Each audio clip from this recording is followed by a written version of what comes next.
Okay. Thanks. Okay. Good morning, everyone. You've come to Making the Most of Manure, and this is our third session. We're talking just about liquid dairy manure this morning. I'll ask if you're not speaking, please mute yourself just so that we decrease the background noise, but we do really want a lot of participation this morning. There's going to be a fine line between panelists and participants because I know there's a lot of expertise that's called in this morning. So this is part of the Timing Matters initiative. And this is a collaboration of all different commodity groups in Ontario. And that our job is just to do a better job with manure. Timing does matter. A lot matters for manure. And our social license matters. And so water quality matters.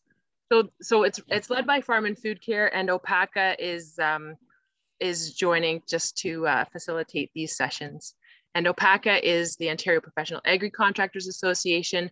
We represent and connect manure contractors, but also guys that do custom planting, custom harvesting across the province.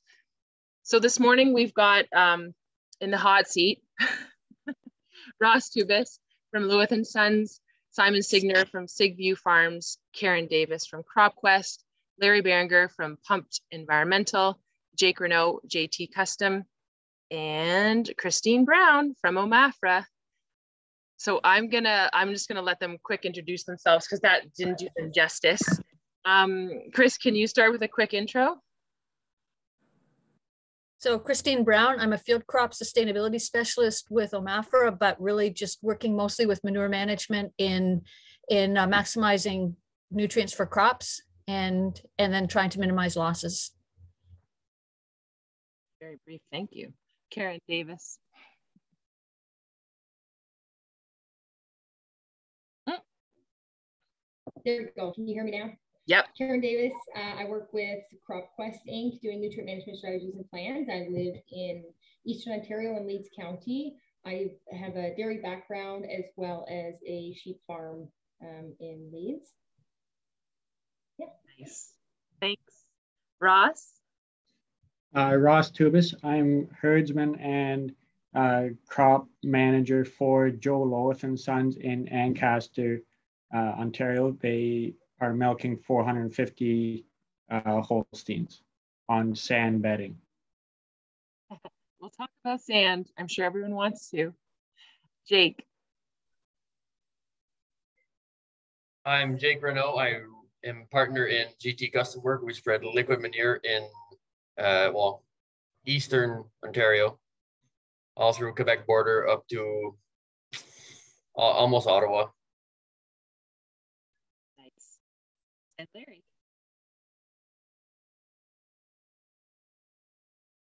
Where'd he go? Larry Berenger. I'll introduce him. Larry is a wonderful man, owner of Pumped Environmental. He works with the drag line. Anything else you'd add, Larry? Pretty flattering.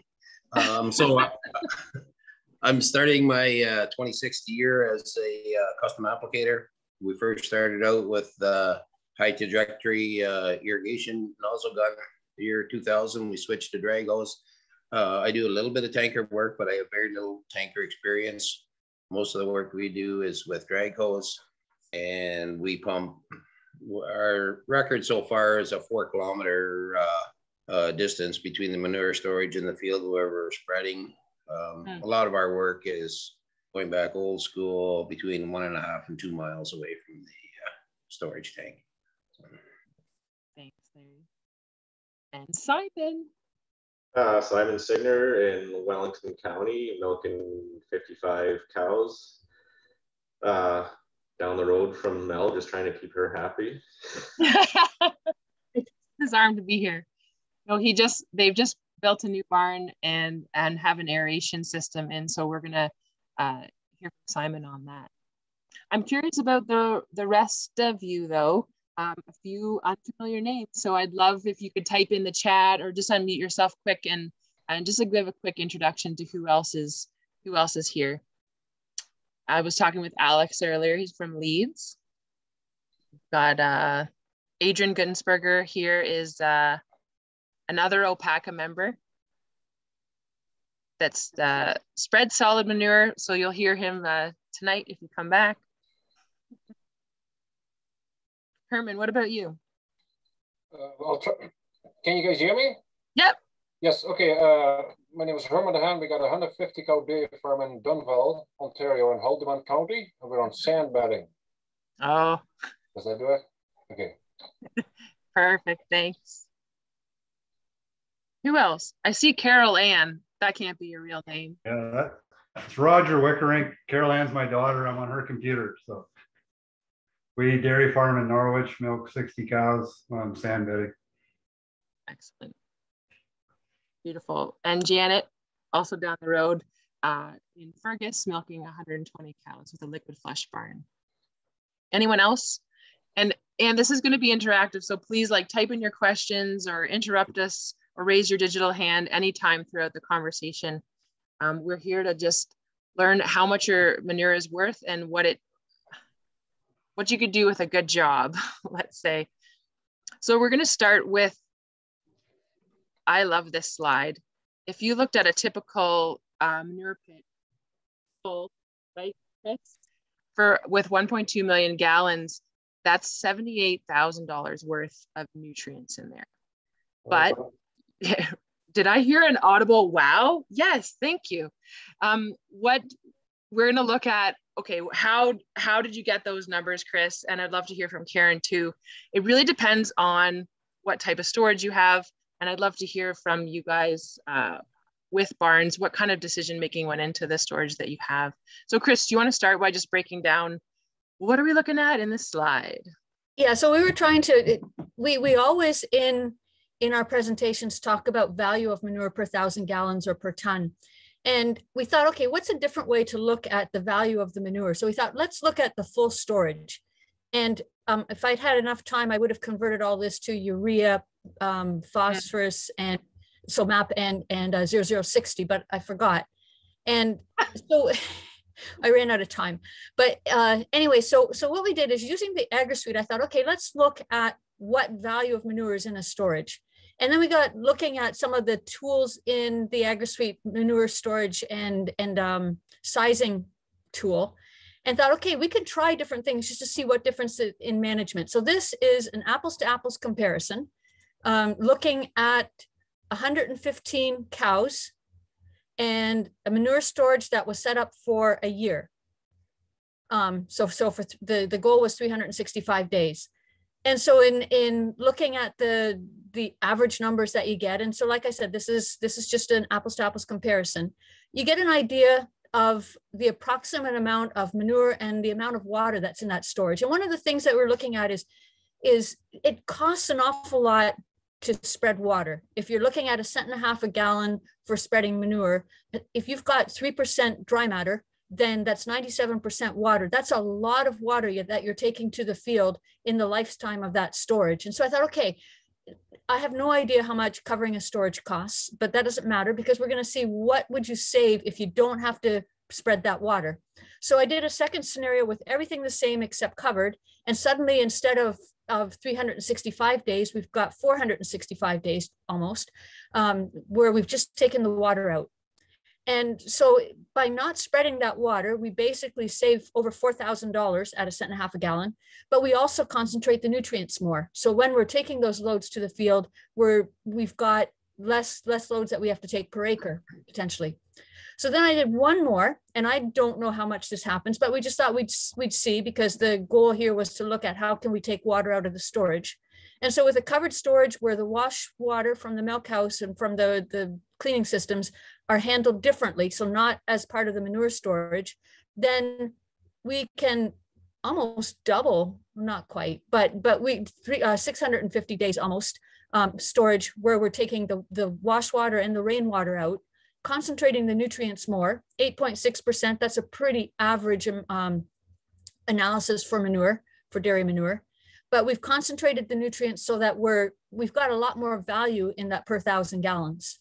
And if you look at the full storage, and so this is not a year-to-year comparison, this is the storage at 365 days versus 465 versus 650, we're looking at pretty high value of nitrogen, phosphorus, and potash, and that's available nutrients, except for the nitrogen that might get lost after application, but a lot of value in the nutrients in that storage. And so it's one way of looking at it. It's one of the things that AgriSuite is nice to just try different scenarios. What do you guys think of those numbers, Alex? Just quick note, I know we did our storage is pretty similar to that. It's a 14 by 120 for 365 days. But what we did anticipate was the contractors that built it require at least a foot or two of manure on the bottom to keep things from freezing. So you always have that 2 feet in the bottom. So it's automatically lost after the first year. So in my mind, it should have been a little bit bigger, more capacity. That's something that it wasn't figured into the numbers when storage was capacity, storage capacity. Something to think about, just something to throw out there. Yeah. Yes, you're very correct on the freezing part. However, we've run into some manure tanks that had a sump built into them. So we could pump those tanks completely dry. And what that meant in the springtime is we got that extra 2 feet of nutrients out and we're able to spread it. And then in the fall, yeah, you would make the decision that you're not going to empty the tank right out. Or if you're gambling that you're working in October and we're going to get enough rainfall and the amount of manure you're going to put in would be adequate to prevent the freezing, then you can do it then too. Yeah. But putting a sump in a tank, that is the cheapest. The contractors hate it because it's more work for them. And I almost got in a fist fight once with a contractor over it. And they just don't understand about losing that extra foot to 2 feet of storage capacity in the tank. Yeah, we were able to put our manure pumping, it's like hooked up to the pit. It sucks from the floor at the floor level. It's below. Mind the floor is level itself, but it does pump from the bottom. It doesn't pump from the wall. So it should be able to take most of it out. So it was under it came under the floor. The pump came up under the floor to take the manure out.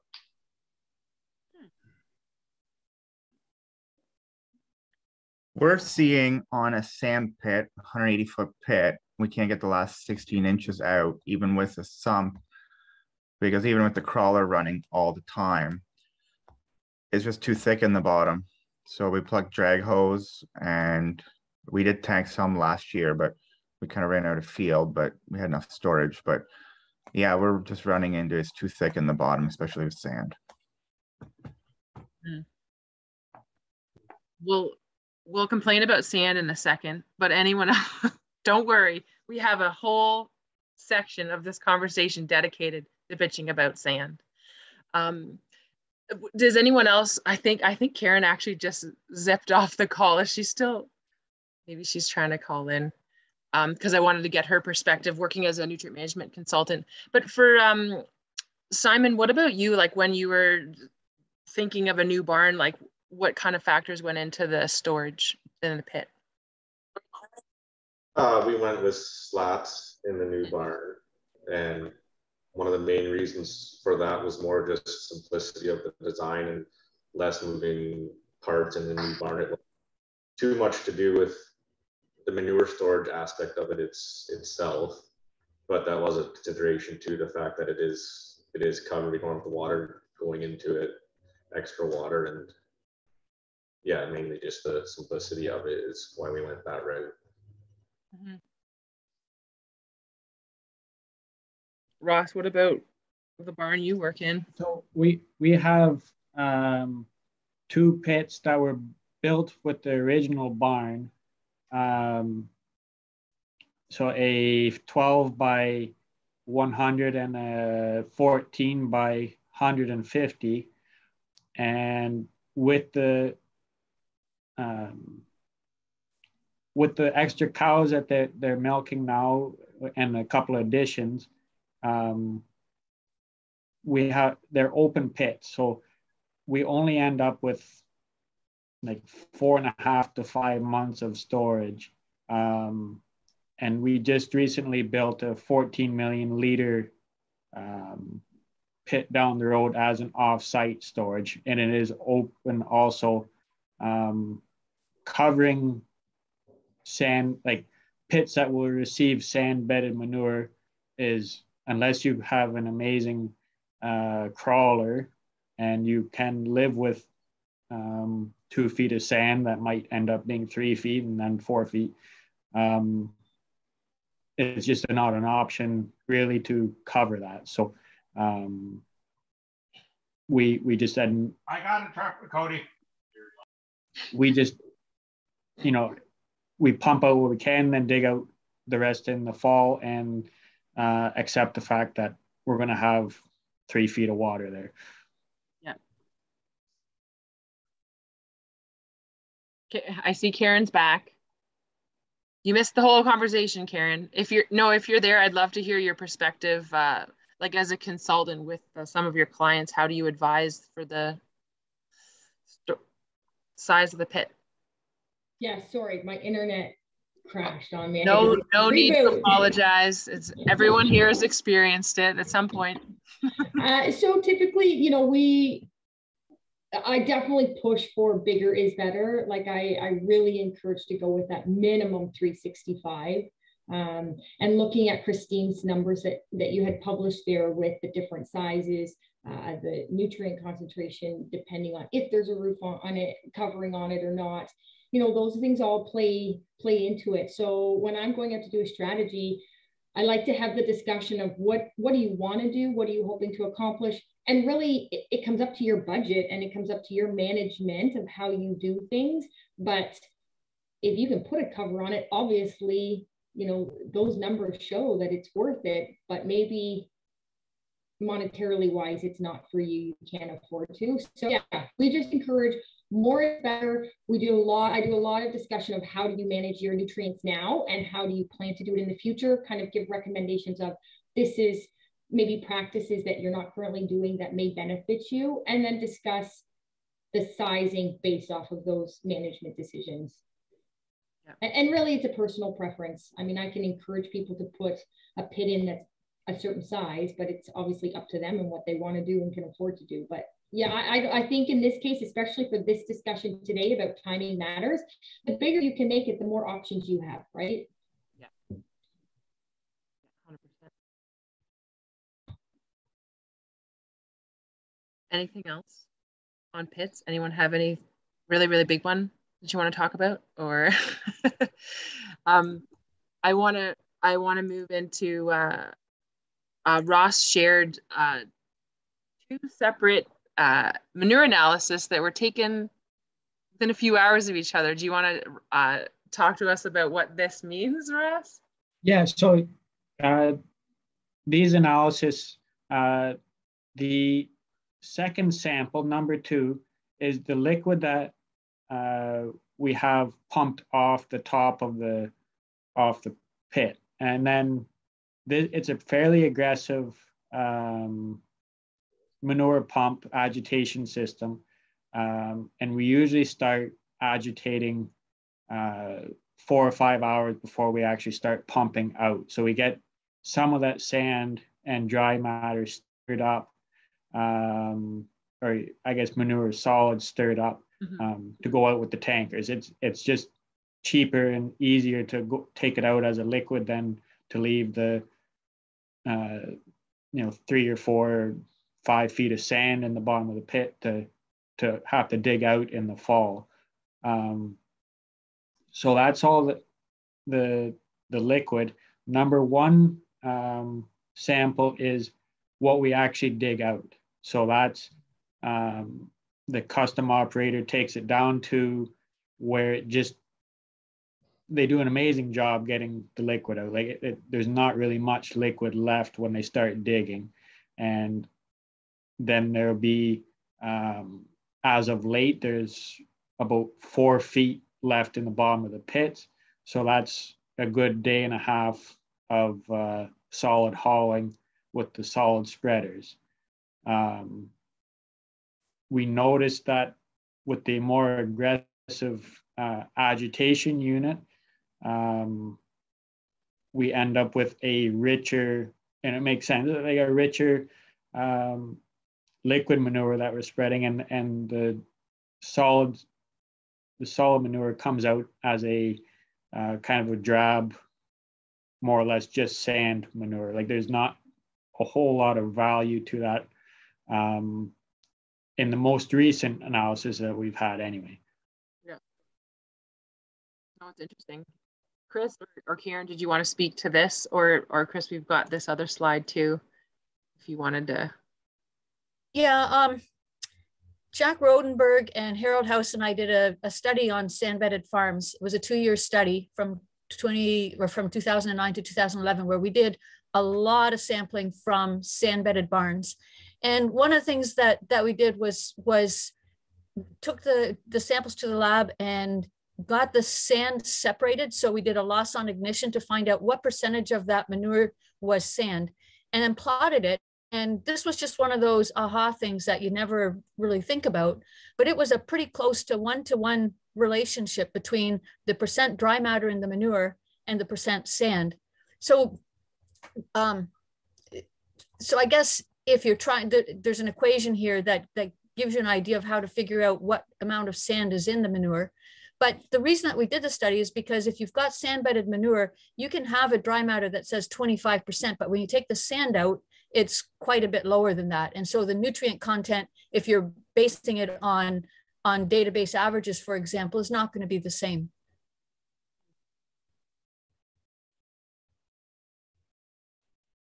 Silence. Well, no, I'm like, is Karen actually there?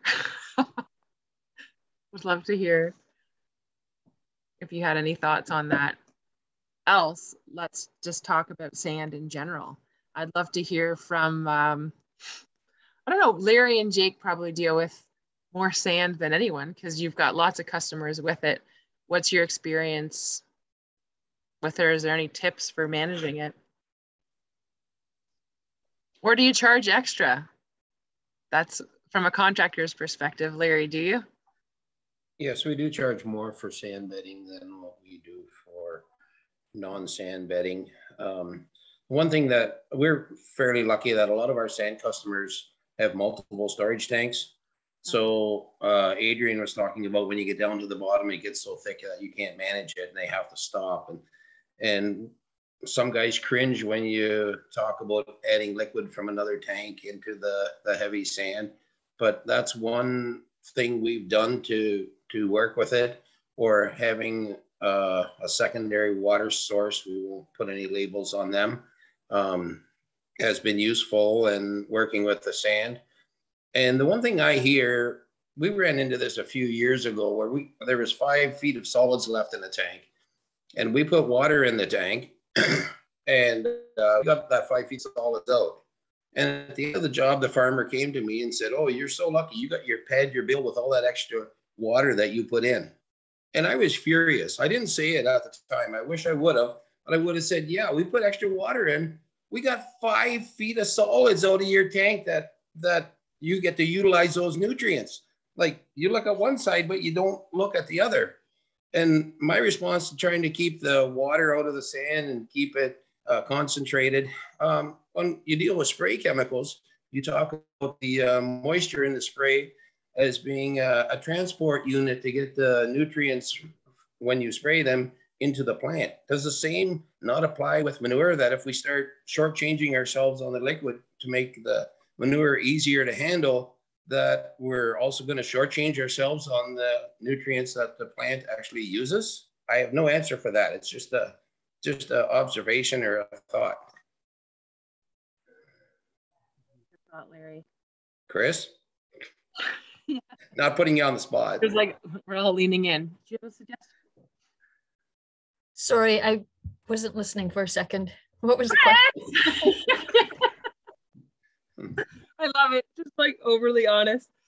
I was thinking, what if I worked in mediation between manure contractors and farmers? Like, that seems like, especially around Larry, that there's some tension there.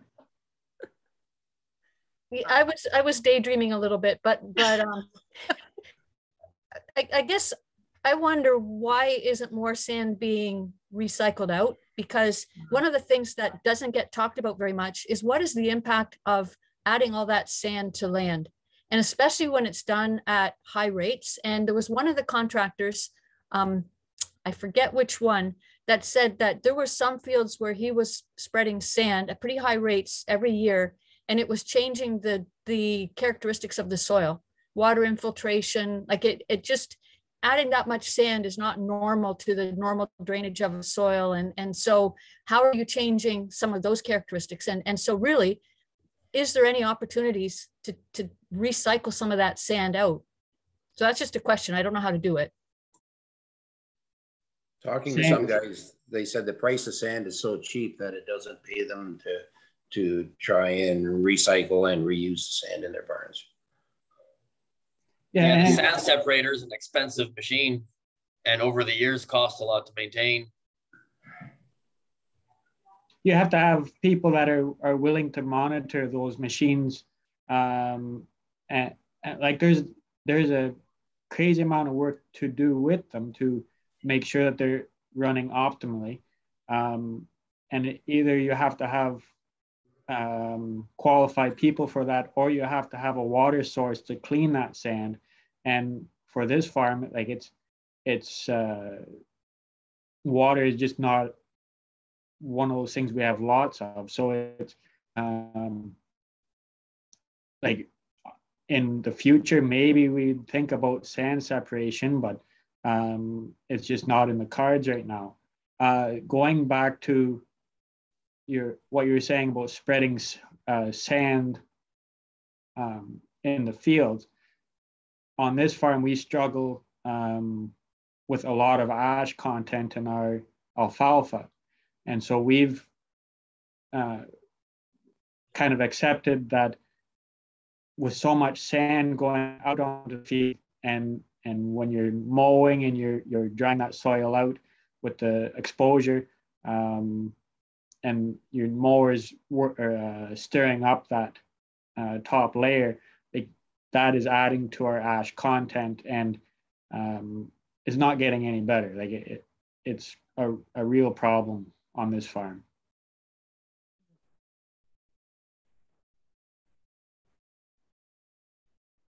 Karen, did you have something to add while you're here?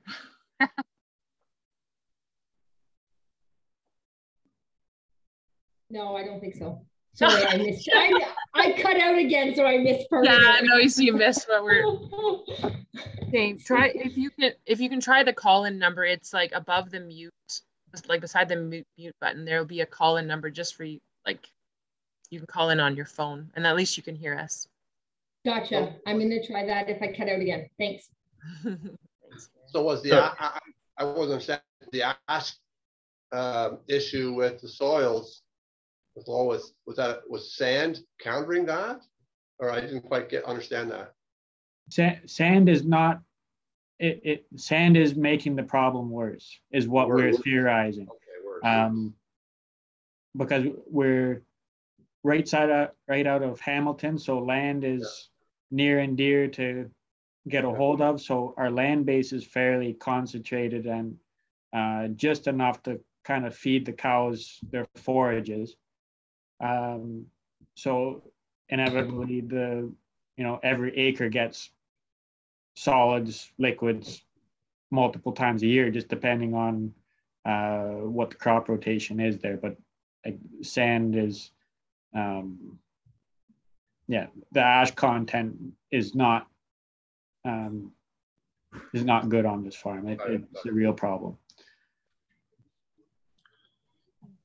To add to not what they're talking about, but so the sand pits that I scoop, the dry portion of it, so the bottom 3, 4, 5, 6 feet, whatever, varies farm to farm, 90% of those are spread after October 1st because they don't have enough storage. They're all telling me, oh, I need that pit empty, like right empty.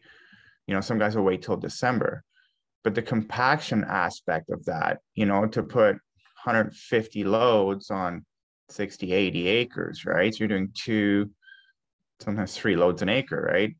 That's on the heavy rates that Chris was talking about, right? But there's so many loads going on to wet fields. So now they have to deal with the compaction aspect on top of the excess sand, right? But to do them in the summer after wheat is so much nicer from a custom operator standpoint of view, because the fields are dry, you know, and the stuff is wet enough to begin with. So doing it on a sunny day makes a huge difference than doing it when it's frozen or, yeah. So that, I think a lot of people overlook that even on the storage end is the compaction.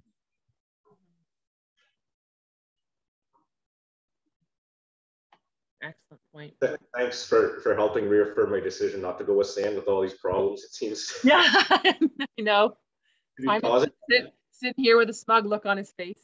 I don't disagree with all the benefits it provides for the cows, but I think some of the long-term costs of it are underestimated, and we haven't even maybe even seen some of those effects. If some of these farms are going to be putting this amount of sand on same fields for 15, 20 years, is it really a feasible option? And I know from the nutrient management side, you know, there's the thought process that when you're doing your crop rotation, like when I'm doing a 5-year nutrient management plan for an operation and we're going through what the crop rotation is, and obviously, you know, everything can change from year to year, but lots of times your manure is not thought about in your crop rotation. It's just, you know what, this year I don't really have a lot of acres that I can use to conveniently put my manure out. So I'm just going to throw it on field 1 and 2 because I just need to put it somewhere at that time of year. So I think if we really want to get the value out of the manure, we need to make sure that whatever our crop rotation is for our acres each year, we are considering the value of the manure, you know, that we're including acres with certain crops so that we can get the most out of that value instead of just throwing it on the field. And that plays into this sand discussion as well, you know, making sure that, you know, lots of guys like to put their manure on the closest fields possible, especially on the sand side, because it's a bigger job of, you know, a day and a half, I think, Ross, you said, to get that solid out. So they'll put it on the closest field. So making sure that the sand is part of your crop rotation. Where are you going to be putting that so that it's going on to different acres? Anything else on sand before we put this to rest? Roger? I'd say the average pit, you're spending 10 to 15,000 per year to take sand out, whether you take it out the excavator and spread it with dry spreaders, or you get the boat in to agitate it. So at home, we milk 180 to 200 cows. We have a 180 by 16-foot pit, and we take it all out, agitate it with the crawler, and pump it all out. So we don't have to worry about the compaction. But we're spending about $15,000 per year just to get it agitated. And then the spreading you have anyways. Wow. Roger? Yeah, I was going to say, we've had really good luck with using the boat as well. It gives you a lot nicer product to spread. It's not taking the solids out with the excavators is just a real messy job. So, and what we've done this last year, our custom operator has modified an old concrete pumper truck. So he's taken the pump off and mounted an agitator on the end of the boom. And it actually works out a lot cheaper than the boat. And obviously you don't have to crane the unit into the pit. And it works really well. It's the agitator on that thing. It's just a propeller that's probably about 8 or 10 inches, and he can get into every corner of your pit. And yeah, no, it works really slick. So yeah, we've been happy with that. The other thing we've done this year, I don't know if any of you follow Tom Kilser's work out of New York, but we grow a lot of grass, so we're injecting the manure now in our grass hay fields in November and December, as late as we can, just before freeze up. And the thinking is that nitrogen basically stays in a stable form until springtime. And we're hoping to really reduce our purchase nitrogen costs. So this fall is the first fall that we've done it. So our custom operator has a unit out of Holland that yeah, can inject into a sod field without doing any damage. Yeah, we put about Who's your 5,000. custom operator, Roger? Yeah, that's what. We put about 5,000 gallons an acre on, and it actually did a really nice job. So I'm nice. You know, it works in the spring because yeah, nitrogen costs are just getting really out of hand for what we're doing. So. Yep. So Roger, is that like a Veenhuis shallow injection unit? Yeah. I got a picture. I don't know if I can send it to one of you. I don't know if you can put it on the screen. I can send it to one of you. I don't know if you can screen share it or something. I don't know. Yeah, no, I would love to. I'm not too techy, but I can send it if you give me a number. Just send it. I'll send it to me at info@opac. Who does that for you, Roger? What's that? Which custom operator does that for you? Rose. Yay. Okay. And that's on a tank or on a drag hose? We drag hose this time. I'm hoping somebody's going to get one on a tank. There's lots of them in Europe, so I don't know if any of you custom operators. I think there's a real market for that, for one that does injects into sod, but I don't think anyone has one. I noticed a picture on your opening screen. There's a noon spreader on there. It looks like it's going through an alfalfa field with an injector on it, and I'm curious who that is. But anyway, Highland Custom Farming, I think. Sorry, who is that? It's Highland. Okay. I think they were applying digestate or biosolids, and that's why they were injecting it. But they've got the technology. It's just that unless it's NASM, you're not, paying that extra to do the injection, which is interesting. We'll talk about that in a second too. Yeah. They did have a couple of those units probably about 10 years ago near Aylmer. They were using them. They brought them in from Holland, and it was 2 units, but people didn't want to pay for the injection at that point. Manure wasn't. Yeah, well, I think yet. Yeah, but now it's like when we're looking at what we pay for nitrogen, I think it makes sense. Jeremy Noble had 2 outfits. Yeah. With JVB now, I think. Yeah. Can I add to this one as well? Yes, Frank. Hello there. Hello, how are you? Good. We actually will be getting a dribble bar soon. So basically putting it right on the ground instead of basically putting air into it to also basically cut the nitrogen losses just at application time. And this unit is also built in Holland.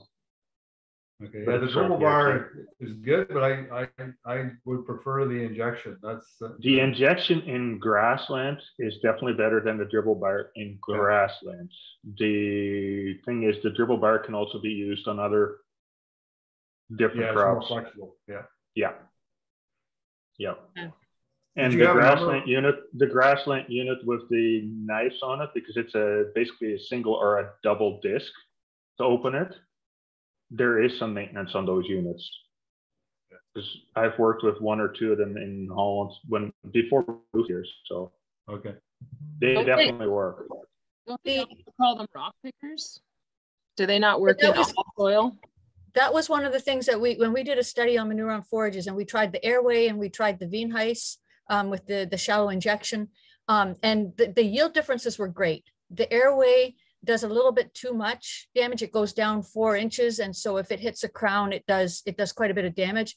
The Veenhuis units, they only went in like an inch in clay soils, maybe an inch and a half in sandier soils, made a little bit of a trough so that the manure could infiltrate very quickly.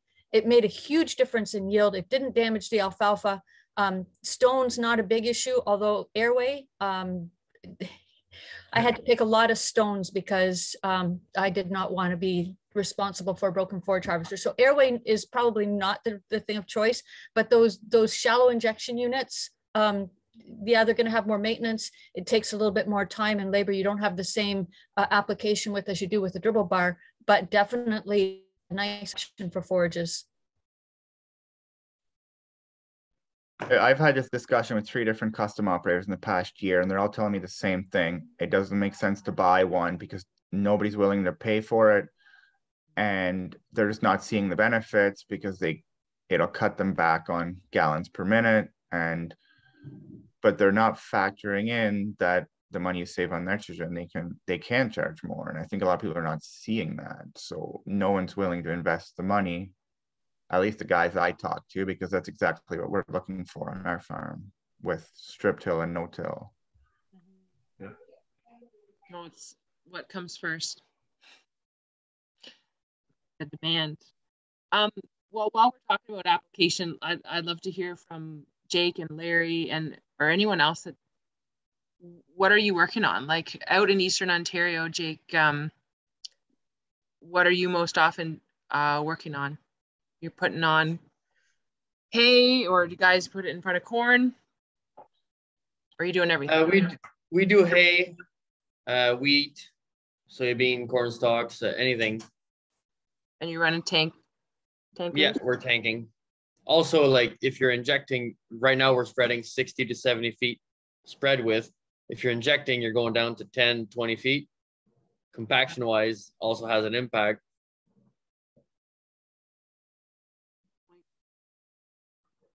Why is it so complicated? Can't have everything.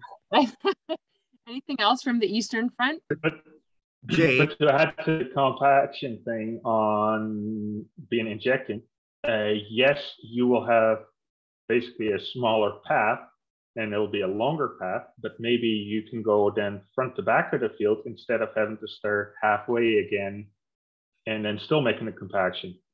Also, yeah. Yeah, I 100% agree with Frank, and we're seeing that here too. They're spreading 60, 70 feet, but it takes 2 or 3 loads to get to the back. So they're dragging full loads halfway or more to the back of the farm, right? How much are you really gaining? Yeah, you're a little bit longer, but to take a full load to the back takes time too. So just because you're slower unloading, you're always faster coming back across the field. You do it every day, Jake. What's your comments on that? Yeah, I understand your point of view. We have a lot of no-till around here. Like around here, we're not there yet. If you're injecting it, how high volumes can you do? Is that a restriction at all for some people that put 4, 5, 6,000 gallons on an acre? Can you keep the cluster of operation? I'm assuming Frank wasn't answering that when I muted him. Or were you? I don't know. Roger, do you have any idea? Sorry, what was the question? How many gallons? Were you daydreaming too? No. How high can you go? How wide? How high? Like what? High 5,000 was about the max. 5,500. Then it starts, because it's only a shallow injection, so then it starts spilling out of the groove you make. So the other thing I think with compaction, though, I think if we can use that manure during the growing season, compaction is a lot less issue through the summer. If we're going to put it on after every cut of hay, conditions are generally much nicer than they are, well, for sure in the spring and even in the fall. So I think, yeah, we do give up some of that, but I'm not sure it's as bad as what we think it is. So, and again, yeah, we can go end to end on the field. I think that makes a huge difference. And so, yeah, the one thing with shallow injection, Mel, is if the rate's too high and you've got any kind of slope, it's not fun watching the manure beat you down the hill. I've got a slide for Larry here because Larry runs a drag hose, so I'll let him talk about his system. There we go. Okay, I'm having trouble hearing you, Mel. You fade. Oh no, I normally talk really loud. We've taken, when we start talking about drag hose, everybody gets really excited. It's almost like when you're dealing with tankers, like how big is your tractor? How big is your tanker? When we come into drag hose, everybody gets excited. How much horsepower are you using? How big is your pump? How big is your hose? Well, I've had enough of that talk. Our focus has been, and I've asked Christine Brown for this many times at the different manure expos that I've gone to since 2011. Everybody talks about the storage and getting the manure to the field. But our focus is, what is our strategy when we get the manure to the field? And the old cliche saying, a job well planned is half done. And we've been with the drag hose, everybody has come to the conclusion that a 50-acre setup is the norm, and you spread on a 45-degree angle across the field. And we've taken a little bit different approach to it. Anytime that we spend, when we're shut down, moving from one setup to the next, it's just pure overhead for us. It's costing us money. So we've taken a little bit different approach with our field setup, so that instead of doing 50 acres at a time, so far our record has been 175 acres in one setup nonstop. So we're running soft hose drag. So I don't know if this would work with hard hose drag or not, but we can do a lot more with our hose, pulling the hose around the field. We use a second tractor. If you look at the picture on the right, it's got a apparatus on the front of the loader, not the 3-point hitch like some guys use. And with that, we come up with a strategy when we're in the field that we can minimize the amount of hose that our drag hose tractor is pulling, which means that we can turn around easier at the end of the fields. So we've reduced our excess application on the headlands. And by able to go nonstop, we've eliminated doing a 100-acre field in 2 setups and having a double super heavy duty over applied swath across the middle of the field where the 2 spread patterns have met. So the one picture you see us, we're crossing a road. We've got a unit that we can lay on the road. Traffic can drive over it while we pump manure through it. So this gives us access to a land bases where there's no culverts for us to run our hose through. And it's about the equivalent of hitting a speed bump in a parking lot. So those are some of the, just a brief outline of some of the things we're doing in the field. The picture on the right, top right, so when we set up in the field, we use a field app to measure the field and determine our setup. And as we were doing that, we saw a mark in the field and we wondered what was going on with that. And as I zoomed in closer, so our field app runs off Google Earth, and that picture on the right, that was taken 2 years previous, before we started using the field app. We zoomed in and we saw, hey, that's us working in the field. So if you think you're in the back 40 and you can do whatever you want, it doesn't matter, nobody sees you, you're mistaken. You're always under the watchful eye. Not that we do anything wrong, but just a comment. Of course, Larry, no, you've never. Yeah. No, I've definitely seen some of my friends on Google Earth, like especially when I go to Street View. Welcome back, Bruce. Any other questions or thoughts? Or yeah, I'd be curious, Ross, how you do application, or Roger, if you do want to send over that picture to me, I can share the screen of what you've got. It's info@opaca.net. Yeah, so we do all tanker and just top spread, no dribble bar. That, I think going forward, we're going to be looking more towards injecting. With the increased storage capacity, so now we have a total of, I think, 24 million liters of storage. We will only be applying manure on hay ground after cutting, and fall applications after we plant oats into corn stubble. So injecting the manure into that oats, then this is theoretical that we'll get there one day, but as it is right now, we just top spread. And the same with solid manure. We're just we're spreading on top of these growing oats and not working that in, which is, yeah, because the ground is so light here, we have a lot of problems with wind and water erosion. So a cover crop is essential to stop that erosion, but injecting just hasn't happened yet. And like I said, everything is tankered, and there was a big push on here to have tire deflation systems on the tankers. So we're hauling out with 12,000 gallon Noon quads. So as one can imagine, that's quite a bit of ground to be, or quite a bit of weight to be taking on soggy ground after corn silage harvest. Yeah, no kidding. Yeah. And Simon's got Pit King running their manure. Good news, Janet. I did a survey. It was a project I did over the last few years where I interviewed 200 farmers, and of all the dairy farmers that I talked to, I just did the breakdown this morning just because I thought it was interesting. But 40% would be put on with a drag hose and 60% with tanker. Does that sound about right?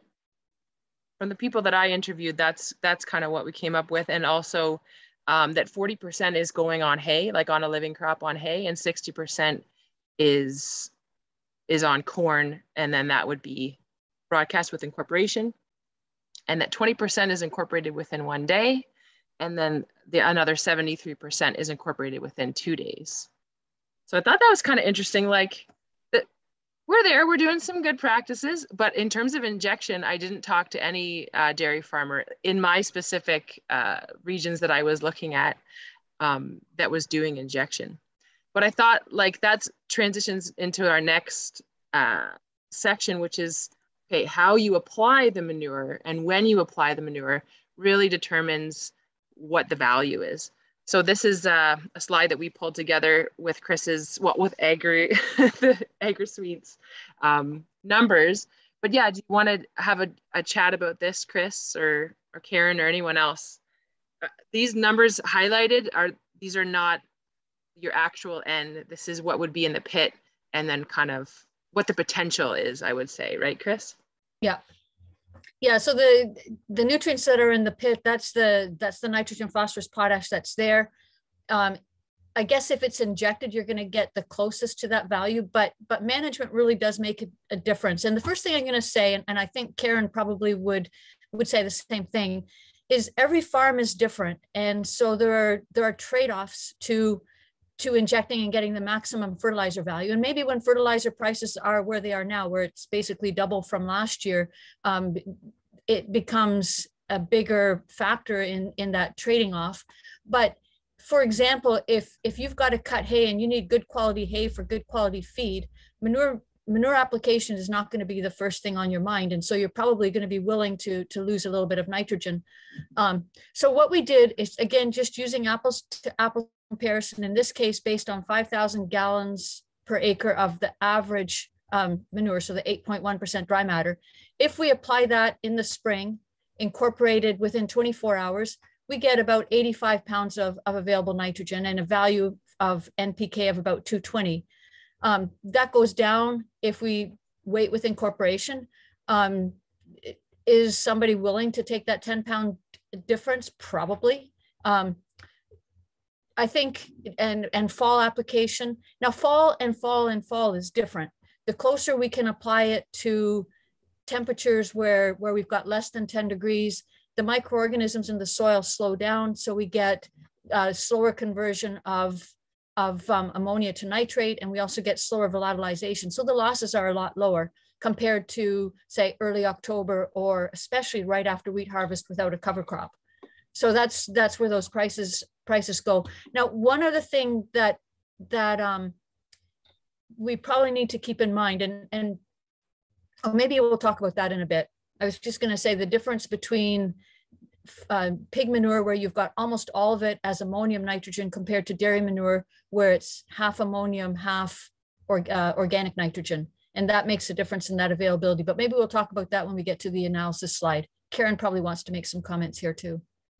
Yeah, I was just going to say pretty much the same thing that you've already pointed out, Chris. Like, a lot of it has to do with management and soil types, slopes, for the fields that you're using, and what are the limiting factors for your specific operation. And those are the things that you need to take into consideration. So if you look at this chart and you can see these numbers, specifically the section at the bottom talking about the availability at the different times of year, and then you look at your location in the province, the soil types that you're dealing with, the time of year that works best for you, and what you're currently doing, then you kind of weigh the pros and cons of maximizing the nutrients that's in that manure versus doing the best practice for your operation and try and figure out how to make it the most beneficial.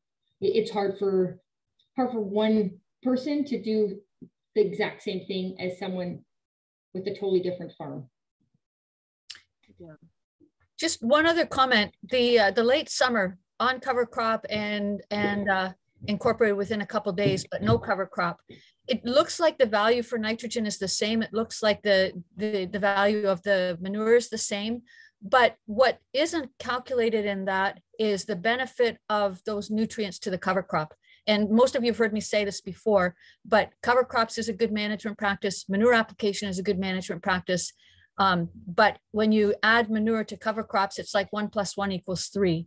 We get that nutrients, the microbiology is being fed. You've got a whole bunch of activity around the root system, so you're making bigger biomass, and in the long run, that's helping with the nutrient cycling in the soil. And we don't have an economic value or a number on that part of it, so that part is a little bit misconceiving. Yeah, that's a good point. So it looks like it's a bad idea, but there's clearly more research needed. I think it's safe to say if you can wait till, like, if spring application is not really an option for you or not ideal situation, fall application is a good choice. And the later you can wait into the fall, the better. But it's a very fine line about waiting too long and getting into winter spreading conditions, which, definitely from the nutrient management side, but I think as an ag industry as whole, when it comes to livestock manure, something we really need to avoid. So, trying to hit that sweet spot in the fall that doesn't kind of lean into the winter conditions. Yeah. And the only thing different in this slide, Mel, is it's basically the same, except it's at 1,000 pounds per 1,000 gallons. But notice, and this is bigger with dairy manure than it is with digestate or with pig manure. And that is because you've got more in the organic nitrogen form, we have more credit. And so if you're applying manure to a field every single year, there is a pretty nice nitrogen credit that's coming up that we don't account for just in the amount of manure that we apply. If you can go to the next slide, maybe the sampling. Oh, what slide did you think was next? The manure analysis. Oh, from before. I don't know where it was. Yeah, I can get you that. Just a second. Chris, that comment really leads into the AgriSuites program, which I know we're going to touch on in a bit, but knowing the fact that there are reserves in there when you're applying manure, and the AgriSuites program can really help you see the carryover, because it does account for that, the portion of NPK that's carrying over from year to year. But I think we're going to touch on AgriSuites in a bit, right? Yep. Yeah, so this is a typical analysis. This one is from A&L, but I just wanted to touch a little bit. Like you see the total nitrogen, and then you see the ammonium. And so we've got 36 pounds per 1,000, almost 37 pounds per 1,000 gallons in total nitrogen. Of that, 18 pounds per 1,000 gallons is in the ammonium form, which means that the rest is in the organic form. So that's significant, because with hog manure, you're going to probably have, if it was 36 pounds of total nitrogen, probably 25 to 30 is going to be in the ammonium form. So it's different. And so the thing that makes that a little bit harder to manage is when we apply this kind of manure in the spring, depending on the weather conditions, it doesn't mineralize as fast as the pig manure would. The other thing is here is the carbon to nitrogen ratio. In this manure sample, it's 9:1. So that's basically the same as your soil carbon to nitrogen ratio. So really it's even the ammonium portion is somewhat dependent on weather conditions. If we've got a cold backward spring, we don't get that quick mineralization compared to a warm spring. And even when we get mineralization conditions, pig manure is going to mineralize more quickly than dairy manure. So that makes it a little bit hard. That's where the credit comes in if you've been applying manure regularly. I've got the phosphorus and the potassium highlighted because those are the numbers that get used in AgriSuite. A lot of the labs or some of the labs will report it as P2O5, but that's where the conversions have already been done. So if you use that number in AgriSuite, you're going to get double calculations and it's going to come out with a much lower answer. Organic matter is one. pH is another one. pH doesn't get measured in manure very often. We discovered with digestate that pH is very, very high. So 7, often, not always, it depends on the inputs, but 7.8, 7.98 is not uncommon. And the thing with pH is the higher you get over 7, the higher the quick ammonia loss is. So when we found this out with measuring the ammonia loss with dosimeter tubes, we found out that with digestate at a pH of 8, we basically lost the same amount of ammonium in an hour or two that we did with regular 7 pH manure in 2 weeks, or sometimes even more than what we ever lost with dairy manure. So pH is important. The closer you can be to 7 or under, the less nitrogen loss. And so this is important if you've got a high pH management, trying to incorporate it as quickly as possible, especially when it's warm, good growing conditions, is going to save some of that nitrogen. Sulfur is another nice one to measure. In this case, let's see, what does that works out to about, oh, I did that wrong.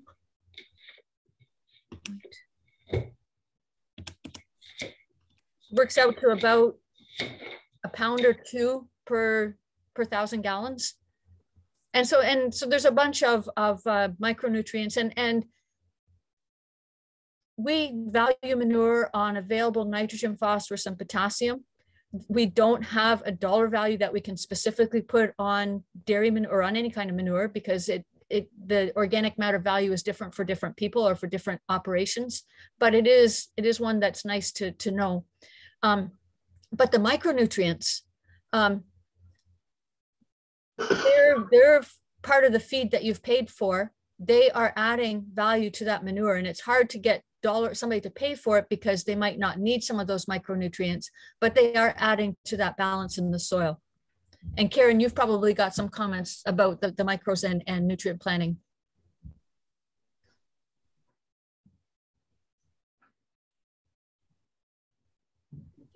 You're on mute, Karen. Yep, sorry, can you hear me now? Yeah. Cut out again, sorry. Yeah, I mean, obviously, the more information we have, the easier it is for us to do the planning, showing your crop rotations, kind of the benefits from crop to crop, and how, you know, one crop to the next crop from year to year is benefiting each other. We always like to see as many nutrients included into those samples when we're doing out a plan. Mm-hmm. Any comments, questions on that? Or are you also curious, when does corn need N? And how does that coincide with when manure? Yeah, actually, that's a pretty important slide for that. If you can bring that one back up. I just want to share Limas Farms for a little bit, and then we can move to the next. Hold on just a second. The actual. This is a pretty cool slide, and there's all kinds of iterations of this graph, but what it really shows is that between V6, so that's that early June stage, to R1, which is where the crop starts to tassel, that's when our need for all the nutrients, but especially the nitrogen, is the highest. And so if we've got manure that we've applied, and we know from AgriSuit or from ever that we expect X amount of manure, say 100 pounds just for easy math, then the trick is to get as much of that 100 pounds from the manure to be available from that V6 to R12 period. Because if it becomes available during the R4 stage, we've missed an opportunity for maximum yields in that corn crop. And this is where it's a little bit easier with the pig manure than with the dairy manure, because where I mentioned before that organic component has to mineralize, and because we've got the viscosity of the manure, because it's a ruminant, the composition's a little bit different. So the mineralization is a little bit slower anyway. So when we apply manure in the fall close to freeze up, but before it's frozen, that nitrogen might be more available than something that we apply right at planting time, but it depends on the year. So I was just interested in showing this slide because it targets how much of that nitrogen that we're applying from manure is actually available at the time when the crop needs it the most. And if it runs out, that's where I think some people see where adding commercial nitrogen is a benefit. And then the 30 pounds from time of planting to the V6 stage is good to have in, because we always say don't put 100% of your nitrogen needs on with manure, because that mineralization is just not going to get it all there at the right time. So any other comments?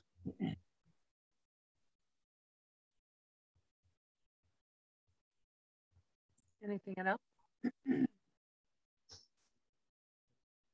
I'm still checking my email for Roger's video of the injection system. I hope we'll get it by the end.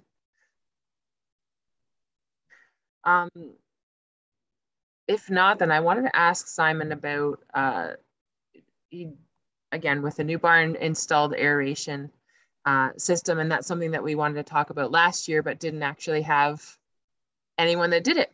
So, I mean, we've got a quick slide here, but I don't know if it's that necessary.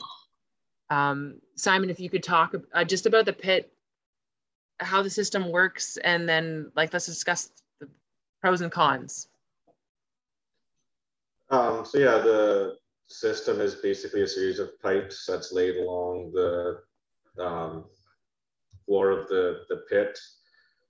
And then off each individual line, there's 8 to 10 nozzles. So then when the system runs, it's only sending air down one line. So it's doing those 8 to 10 nozzles at a time, and then it'll just let the pressure off the system and then switch to the next set of pipes, and then it just slowly rotates around, and it does each pipe individually. And then the goal is to have roughly 8 to 10 minutes of run time per line. So for our pit, there is two rotary valves with 24 pipes for each. So then we're a little bit under an hour run time, and then it does that 3 times a day. And then the goal of it is to keep the manure and everything agitated, everything incorporated together, and it keeps it an aerobic environment. So it's when the system runs, we have it running before we come to the barn in the morning, and then have it running at 6 o'clock in the evening. So we're sometimes in the barn then, and then we have it running at night. So we hardly ever notice it. And then if we ever are in the barn when it is running, you smell manure, but it's very faint, and there's no ammonia to it because you're maintaining an aerobic environment. So it's really helped with the air quality in the barn. And it was amazing to see when we did spread it on the field. Like the first time that we did spread it, it was it was really hot and dry, and we didn't get any rain for a few days. But even 2 days after driving by the field, you could hardly smell any manure. And like you could stand right beside where they are spreading, and yes, you smell manure, but it's not pungent or strong at all. And if you drove by the field, most people probably wouldn't even notice that we had just spread manure. And even with the hot weather, it didn't seem to do any, there was no burn effect on the plants itself, and didn't have any side to side comparisons or nothing with other manure, but the alfalfa did seem to green up fairly quick. And then with it always keeping everything agitated, there's no additional agitation required. They custom guy, they don't even need me. They show up, drop their pump in, and away they go. There's no waiting around, no agitation. So it makes the whole process quick and simple. I hope that answers everybody's questions or most of them. Did it? Is anyone else? Oh, Bruce. So thanks for that. Thanks for that description, Simon. A really interesting, system. We saw the articles about a couple being put in last year, and really interested to follow up with you. Can you speak more to the in-barn environment? And so, I mean, dairy barns are pretty open anyway. What do you think it would do for a hog barn? From what I've heard, there's more interest in hog barns because the ammonia issues are really bad in hog barns, and because you're keeping it aerobic. Then yeah, I don't know. I can't attest to how it would smell in a hog barn, but there's no ammonia that you're releasing when you're agitating when the system's running. So from my understanding, it works really well in pig barns because you're eliminating that ammonia aspect. There's a farm near Woodstock that's had the system in place for 7 years. We didn't discover this until after the Manure Expo, and he's organic.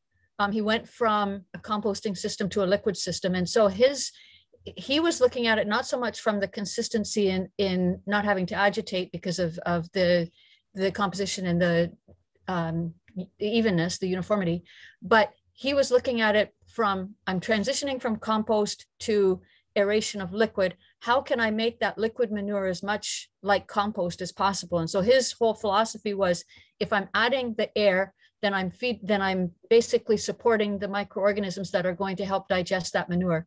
And so if you look at some of the studies that were done in Europe on the aeration agitation systems and the intermittent aeration, it reduced methane by almost 50%, maybe a little bit more than 50%, and it reduced the ammonia, but I think it might be a little bit relative to pH, but it also reduced the ammonia emissions or the nitrous oxide emissions. So more of that nitrogen was in nitrate form as opposed to ammonia form, so quickly available to the plants. And again, it's one that you would want to apply as close to growing crops as possible. But pretty interesting system, and there's only 3 that I know of in Ontario. No, 4 that I know of in Ontario, but lots in Europe. And they support it there as a greenhouse gas reduction tool or system. Chris, when you say more, do you know, like, percentage wise? Which? Of the manure that's already, nitrogen that's already been converted? In the one study, it said 51%. But I would want to see that replicated, because the one thing they didn't say in that study was what the manure pH was. So if the pH is lower versus higher, that's going to make a difference. Okay, thanks. Another interesting thing we found too is it's a compost pack we're running. So then we're bedding with sawdust, and there's a bit of that goes in to the pit itself too. And the custom guy said normally if they do a sawdust barn or something like that, they notice that the loads tend to be lighter, and the manure that we hauled out of here, they said it seemed more heavy, like it seemed closer to when they would haul sanders or something like that. We weren't able to fit the truck on the scale. The custom operator, they put in a new scale this past year. So hopefully this summer, then we can weigh a load to see how it compares to other manure weights, or to get a weight per gallon or something. But it does create a more dense product. So then there is less volume that you are hauling. So there's less product you're handling. You can get the manure hauled out quicker.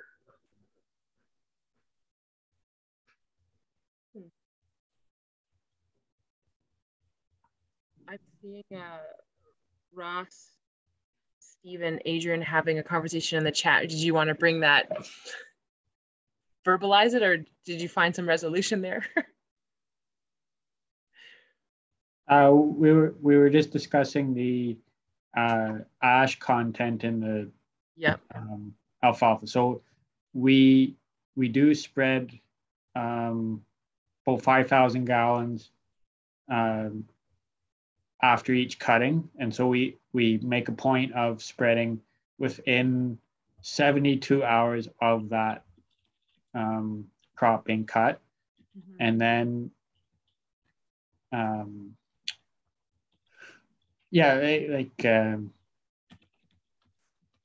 topography is so undulating. The ash content between the sand and the topography is where we're suspecting the ash is coming from, even though we're cutting at 3 inches.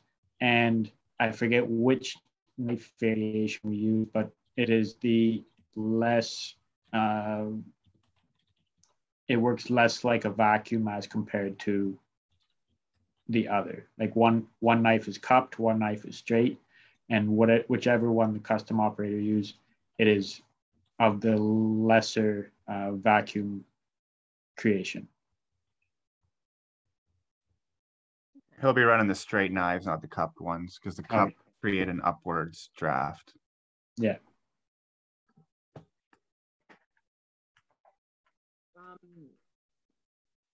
Roger, I did get your pictures, and I still do want to have a little brief chat about AgriSuite.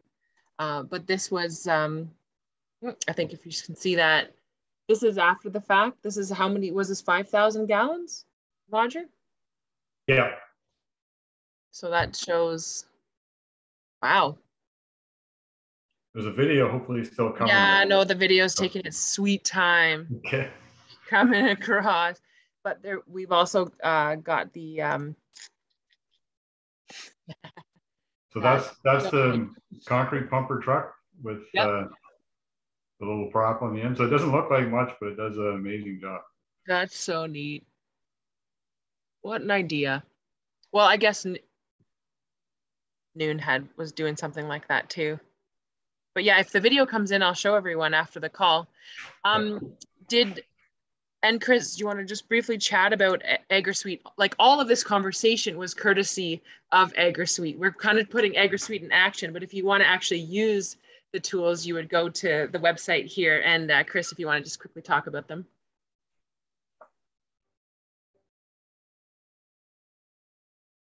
I guess I should unmute first. I know. Yeah, so the AgriSuite tools they've been redone, and we talked a little bit about them last year when we met too. New since last year is the manure storage and sizing, where you can take the number of livestock you got, look at the bedding, the water use, that kind of stuff, and figure out how much storage you need, or if you have a storage tank already, how much storage you've got relative to what might be needed. So these tools are neat to try different scenarios. But the one that I use the most, and the one that I think is the most valuable for farms looking at maximizing nutrients, is the field management tool. And it incorporates crop nutrients. It incorporates the organic amendments where you've got the manure analysis and you can find out what the available nutrients and the value are. But what it does is you can take the crops, all the crops in your rotation, enter in where the manure is being applied. So at what stage in that rotation, or what time frame in that rotation, where the fertilizer is being added, like starter or side dress nitrogen or whatever.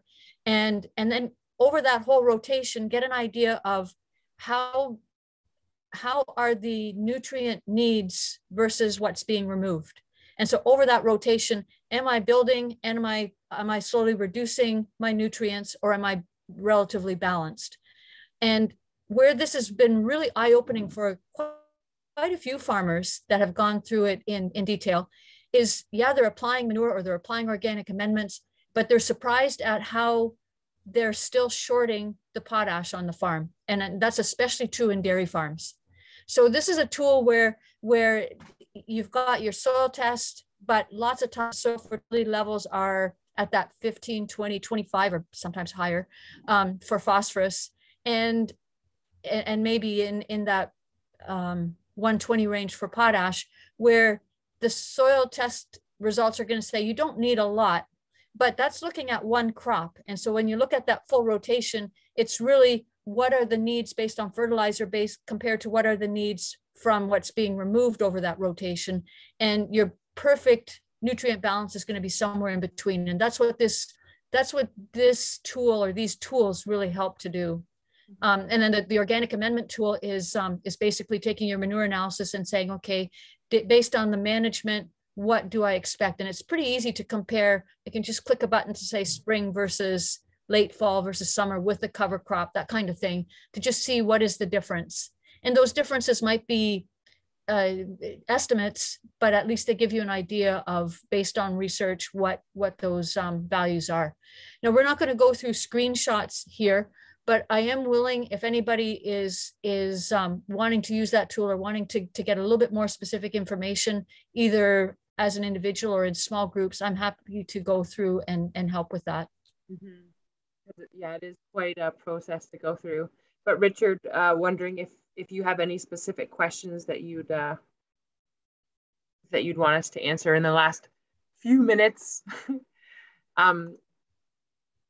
And if not, and just because I'm sharing my screen right now, I just want to take the opportunity to thank our panelists and those in the hot seat, and also all of you for participating and all what you brought. We are going to be popping this on the OPACA website. I'll send an email once it's up so you can watch it again or share it around. And the evaluation that I just popped in the chat, bit.ly/most of manure, is open till March 1st. So if you're watching a recording of this, you could also fill it in as well. So I'll stop sharing and just, yeah, with the last 5 minutes. Someone's being very loud. Okay. It was Frank. Would love to just have the last 5 minutes. Anyone else's questions that they kind of wanted to pop to the group, or any comments? Anything at all? Final words? Michael? No? Roger, I'm still not getting this video, but okay. I can't wait to see it. What was the that new manure tank on your opening video that had the injection on it? Who was that again? Someone was saying who that was. Highland. Yeah, they're up in Walkerton area. Okay. Yeah. They're a long ways from me. I know. Okay. So as far as anyone aware, nobody's doing any custom injection into hay ground at this point. Why did I think that Pit King was doing it? And Janet, if you're there, set me straight. But I thought they at least had one unit, but then maybe it's gone now. Okay. I know Noon was developing one. Adrian, I think it said that, yeah, the custom guys are thinking it's just not cost effective and there's no call for it at this point. And he's probably right. Yeah, that was more on the drag hose I was asking about, but I think the same applies for the tank. The same applies. Yeah, if there's demand, then custom guys will do it, but you can't afford to have that equipment and only 2 guys want it. In crop application, all the same stuff. Like, it's chicken or the egg. If farmers want to do it, then we'll rise to the challenge, right, Jay? For sure. If there's a demand, we're there, but right now there's no demand for it. So maybe people haven't saw their fertilizer prices yet. So right. Yeah, it'll be interesting. I do hope that this shifts the conversation to really see the value of it and the injection in particular. Larry? The only thing constant in the field of manure is the fact that we're always changing. So new technology like this, we've got to keep an open mind to it, because it might be something that might pan out. It might not, but it just might. So keep certain countries in Europe, it's you have to inject, like on grass. That's the only way they're allowed to do it. So yeah, eventually what's over there comes here, it seems. I've been pushing it for more than 10 years. Slowly. Just saying. Yeah. Anything's possible. It all comes down to economics. And if the economics pay, then it's going to happen. If the economics don't pay, even though it's a good idea.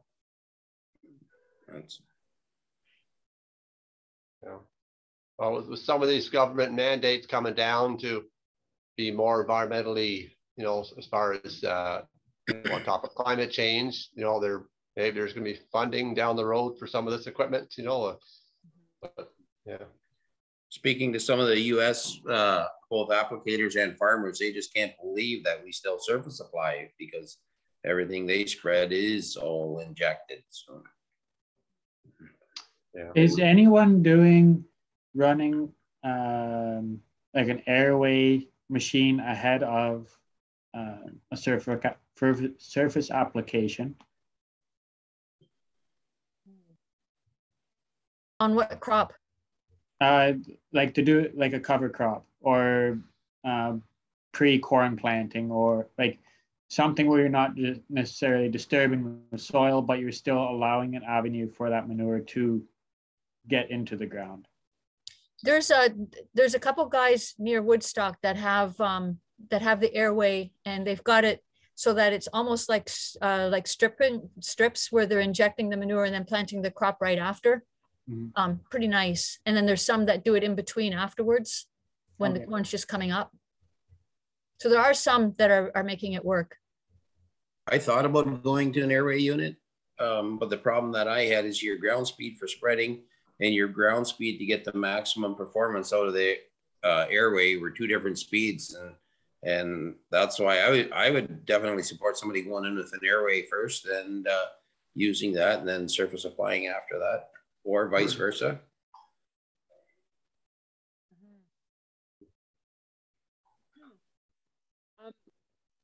Bruce, did you want to chime in just with an introduction to the manure project that OPAC and Farm and Food Care are working on, and just kind of close it up, and then I'll stop with the recording. Great, Mel. Thank you very much. Yeah, I jumped off for a bit in the middle of the call because I've sat in on a number of these sessions this week. Bruce Kelly from Farm and Food Care. So as Mel said, this series of workshops is funded through the Timing Matters Winter Manure Education Project. But generally it's just to encourage a great dialogue about manure stewardship. And so an extension of that is a new project we have called Manure Innovation 2022 that Farm and Food Care and OPACA are working on. And so really it's an extension of these conversations, these 5 conversations that we're having this week. Talk to some smart people in the industry about what they're doing and thinking about manure, talking to producers about what their problems are, talking to applicators about how to do it fast and do it right all at the same time, talk to equipment suppliers and tinkerers about how they might fill in that gap. So we are absolutely interested in talking to you guys further about your ideas. The tinkerers in the crowd on what you're building thinking that might make your systems better. Those of you that are looking at jumping systems, what your values are in terms of economics, time, balance, environment for your animals. So so Mel will be reaching out through OPACA and putting some information out over the next month or so to have some more interviews. We had an industry meeting last week that many of you were on, and we'll be doing some one-on-one and small group interviews over the next 2 months, really. So thank you for your participation today. I was on the hog call yesterday, and I'm going to jump on the poultry on Thursday because I really know less about poultry manure. But no, I think it's really interesting for producers to hear what the custom guys are thinking, sharing, saying. I find that a fascinating conversation. So thank you for participating today. And Janet Harrop's quietly on this call. I know. She is the chair of the peer-to-peer committee and a great representative of dairy farmers on all things manure. So we thank Janet for being chair of our peer-to-peer group. Thanks everyone that was in the hot seat. Thanks all that were participating. I think that was a really great conversation. I'm glad that we recorded it, and I'll let you know when it's up, and we'll keep in touch. So thanks everyone.